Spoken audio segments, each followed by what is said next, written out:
السلام علیکم ناظرین کرام، آخر کار مخصوص نشستوں والے کیس کا فیصلہ محفوظ کر لیا گیا ہے۔ آج آخری دن تھا اور آخری دن میں آخری وقت پر جو اننگ سلمان اکرم راجہ کھیل گئے ہیں وہ ہمیشہ کے لیے یاد رکھی جائے گی۔ الیکشن کمیشن آف پاکستان نے سپریم کورٹ کے 13 ججز کو بار بار بے وقوف بنانے کی کوشش کی، لیکن آخر میں سلمان اکرم راجہ نے ایسا پکڑا اور ایسا دھویا کہ انہوں نے اگلے پچھلے حساب برابر کر کے رکھ دیے۔ سلمان اکرم راجہ نے آج صرف ایک نقطہ پکڑا اور اس نقطے کے اوپر قاضی فائز عیسیٰ صاحب بھی حیران پریشان ہو گئے کہ اب میں کیا بولوں، اب میں کیا بات کروں۔ اور سلمان اکرم راجہ سے پہلے ایک سوال ہوا، وہ سوال میں آپ کے سامنے رکھنے لگا ہوں۔ وہ سوال کیا جسٹس سید حسن اظہر رضوی نے، اور یہ ایک سوال ایسا سوال تھا کہ جس نے پورے کا پورا کیس ریزولو کر کے رکھ دیا، یعنی کہ کیس ہی سارے کا سارا حل کر کے رکھ دیا۔ انہوں نے ایڈوکیٹ فیصل صدیقی سے سوال پوچھا کہ کیا آئین میں کہیں یہ لکھا ہے کہ یہ سیٹیں دوسری جماعتوں کو دے دی جائیں، کہ پاکستان کا جو آئین ہے، جو کانسٹیٹیوشن ہے، اس میں کسی بھی جگہ پر لکھا ہو کہ یہ جو سیٹیں ہیں، جو 78 سیٹیں ہیں، یہ اگر پی ٹی آئی کو نہیں دینی یا سنی اتحاد کونسل کو نہیں دینی تو یہ ان کی بندر بانٹ دوسری سیاسی جماعتوں کے اندر کر دی جائے، جن کا یہ دور دور تک رائٹ ہی نہیں بنتا۔ تو آگے سے فیصل صدیقی نے جواب دیا کہ آئین میں یہ نہیں لکھا، یہ نہیں ہو سکتا۔ تو آج انہوں نے بھی بتا دیا کہ بھئی میں کس طرف جا رہا ہوں، یہ جسٹس سید حسن علی رضوی ہیں۔ اب آگے آ جائیں، جو سلمان اکرم راجہ نے آج باتیں کی اور سوشل میڈیا پہ لوگ طرح طرح کی باتیں کر رہے ہیں۔ ایک بندے نے تو یہ بھی لکھا ہوا تھا کہ سلمان اکرم راجہ نے آج جو باتیں کی ہیں وہ اس طرح کی باتیں ہیں کہ جیسے وہ آگے کسی کو یہ کہہ رہے ہوں کہ تو میرے لیول دا نہیں چھوڑیا۔ وہ ایک آپ کو پتہ میم بہت زیادہ وائرل ہوئی تھی کہ تو میرے لیول دا ہی نہیں چھوڑیا، جو آج سلمان اکرم راجہ نے باتیں کی ہیں۔ آج ایک پوائنٹ سلمان اکرم راجہ نے پکڑا اور اس پوائنٹ کو پھر ایسا سب کے سامنے پریزنٹ کیا کہ سب خاموش تھے، سمجھ نہیں آ رہی تھی کہ اس کے اوپر کیا بات کریں۔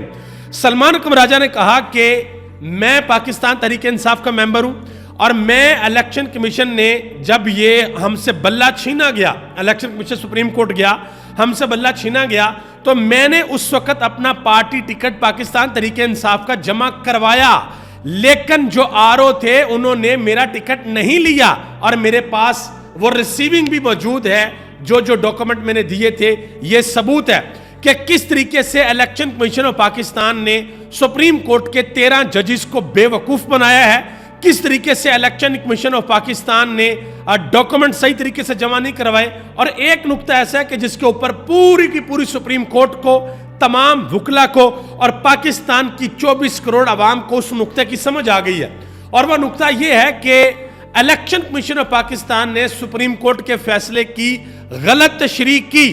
سپریم کورٹ کے فیصلے کا یہ مقصد ہرگز نہیں تھا کہ آپ پاکستان کی سب سے بڑی سیاسی پارٹی کو الیکشن پروسیس سے باہر کر دیں، ان کا جو الیکشن سمبل ہے وہ ان سے چھین لیں، کیونکہ الیکشن سمبل کسی پولیٹیکل پارٹی کے لیے نہیں ہوتا، الیکشن سمبل عوام کے لیے ہوتا ہے، لوگوں کے لیے ہوتا ہے۔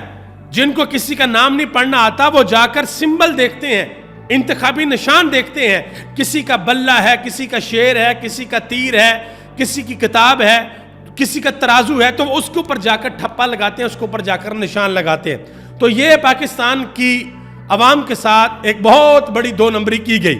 اب آج جو سماعت ہے اس کو ختم کیا گیا اور فیصلے کو محفوظ کیا گیا۔ حالانکہ جسٹس منیب اختر نے کہا کہ آج فیصلہ سنا دیں، لیکن قاضی فائز صاحب نے کہا کہ نہیں جی، ہم فیصلے کو محفوظ کرتے ہیں، اور فیصلہ کب سنانا ہے اس کے اوپر ہم مشاورت کریں گے۔ اور ابھی تک جب میں آپ کے سامنے ویڈیو بنا رہا ہوں، سپریم کورٹ نے اس کا شارٹ آرڈر ابھی تک جاری نہیں کیا، جو کہ نارملی کر دیا جاتا ہے۔ اب اس وقت اگر میں آپ کو بتاؤں تو جسٹس منیب اختر، جسٹس اطہر من اللہ، جسٹس عائشہ ملک، جسٹس حسن رضوی، جمال خان مندوخیل 50-50، اور جسٹس یحییٰ فریدی، اور ایک دو اور جج، جسٹس شاہد وحید، یہ سارے کے سارے تقریباً ایک طرف کھڑے ہیں، اور قاضی صاحب کے پاس اکثریت نہیں ہے، بالکل بھی اکثریت نہیں ہے۔ اب بعد میں کیا سے کیا ہو جاتا ہے اس کا کوئی پتہ نہیں ہے، لیکن اوپن کورٹ کے اندر پاکستان تحریک انصاف نے یہ کیس جیت لیا ہے، بھاری مارجن سے جیت لیا ہے۔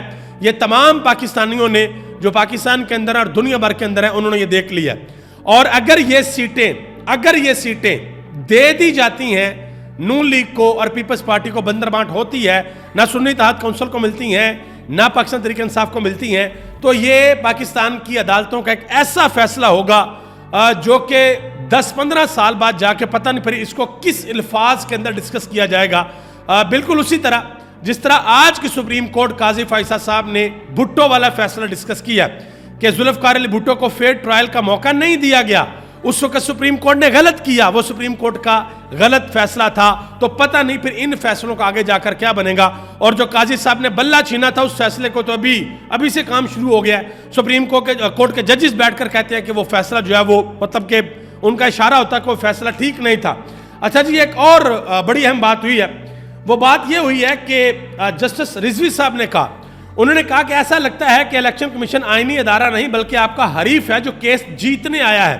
تو آگے سے سلمان اکرم راجہ نے کہا کہ جی بالکل الیکشن کمیشن ہمارا حریف بن کے کھڑا ہے, حالانکہ الیکشن کمیشن کا کردار غیر جانبدار ہونا چاہیے. اور اگر آپ پچھلے 2 سال میں دیکھیں تو آپ کو یہ پتہ لگے گا کہ الیکشن کمیشن آف پاکستان نے بالکل ایسے کام کیا جیسے وہ نون لیگ کی بی ٹیم ہے. یہ بالکل آپ اٹھا کر دیکھ لیں جو بھی ان کے فیصلے ہیں, ہر فیصلہ پاکستان تحریک انصاف کے خلاف آیا, کوئی فیصلہ انہوں نے پاکستان تحریک انصاف کے حق میں نہیں دیا. اچھا, آج قاضی فائصہ صاحب نے ایک اور بڑا عجیب و غریب قسم کا سوال کیا. انہوں نے کہا کہ کیا سنی اتحاد کونسل میں صرف سنی شامل ہو سکتے ہیں؟ یہ آپ اندازہ لگائیں. تو آگے سے پھر وکیل فیصل صدیقی نے کہا کہ جی سنی اتحاد کونسل میں تمام مسلمان شامل ہو سکتے ہیں. وہ آپ کو پتا ہے کہ ایک بات تھی کہ جی اس پارٹی کا آئین ہے کہ صرف مسلمان جو ہے وہ اس کو رکن بن سکتے ہیں, تو لہٰذا اقلیتوں کی سیٹیں ان کو نہیں دی جا سکتی. تو پھر انہوں نے حوالہ دیا کہ بھائی جو JUI ہے, جمعیت علماء اسلام, ان کا آئین بھی اسی طرح سے ہے. تو پھر قاضی فائصہ صاحب نے غالباً یا کسی اور جج نے کہا کہ نہیں اس کے اوپر وہ کلیئرٹی دے چکے ہیں کہ وہ مس پرنٹ ہوا تھا. تو پھر فیصل صدیقی نے کہا کہ نہیں جناب, میں ان کی ویب سائٹ سے تازہ ڈاؤن لوڈ کر کے لایا ہوں, ابھی بھی ادھر یہی لکھا ہوا. انہوں نے کہا کہ اگر وہ آ کے جسٹیفیکیشن دیتے ہیں تو پھر ہم بھی جسٹیفیکیشن اس کے اوپر دے دیں گے. آگے آ جائیں, حسنات ملک جو کہ سینئر کورٹ رپورٹر ہیں, انہوں نے کہا کہ آج ہماری الیکشن کمیشن اور حکومت کے سینئر افیشلز کے ساتھ ملاقات ہوئی. ان کے مطابق سماعت ختم ہونے تک تو قاضی فائصہ صاحب کے پاس اکثریت نہیں تھی. اب انہوں نے فیصلہ محفوظ کر لیا ہے, اب دیکھتے ہیں کہ بیک گراؤنڈ میں کیا ہوتا ہے. مزید انہوں نے کہا کہ آپ نے نواز شریف کی نااہلی ختم کی اور اس کے بعد اب پاکستان کی سب سے بڑی سیاسی جماعت کے ساتھ آپ جو کرنے کے لیے جا رہے ہیں اس کو تاریخ 10-15 سال بعد کس طریقے سے یاد رکھے گی. انہوں نے کہا کہ اڈیالہ جیل کے اندر 5 دنوں میں عمران خان کو 3 کیسز کے اندر سزائیں سنائی گئیں.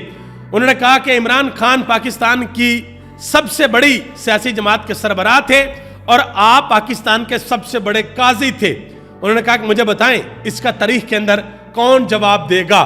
اس کے علاوہ ایک اور بڑی اہم خبر ہے, جج افضل مجھوکا کی عدالت سے. آپ کو پتا ہے کہ عدت میں نکاح کیس ان کی عدالت کے اندر چل رہا ہے, تو آج انہوں نے ایک بڑی اہم بات کی.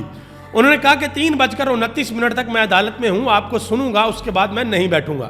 3:30 بجے تک عدالتوں کا ٹائم ہوتا ہے. تو آگے سے پھر سلمان صفدر نے ایک بڑی زبردست قسم کی بات کی. انہوں نے کہا کہ جناب محترم, اگر عدالت کے وقت کو ہی مد نظر رکھا جائے تو یہ کیس اڑ جاتا ہے.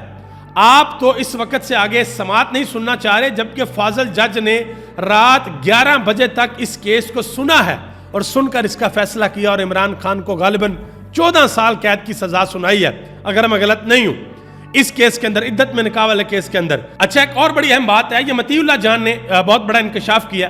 انہوں نے کہا کہ پاکستان مسلم لیگ نون کے ایک MNA نے جو فارم 45 جمع کروائے ہیں الیکشن ٹریبیونل میں, وہ انہوں نے RO سے لے کر, یعنی کہ ان کی ملی بھگت سے کروائے ہیں. حالانکہ فارم 45 کا RO کے ساتھ دور دور تک کسی قسم کا کوئی تعلق نہیں ہوتا. آپ دیکھتے ہیں کہ یہ اگلا کٹا کس طرح کھلنے کے لیے جا رہا ہے. آپ سب کا بہت بہت شکریہ.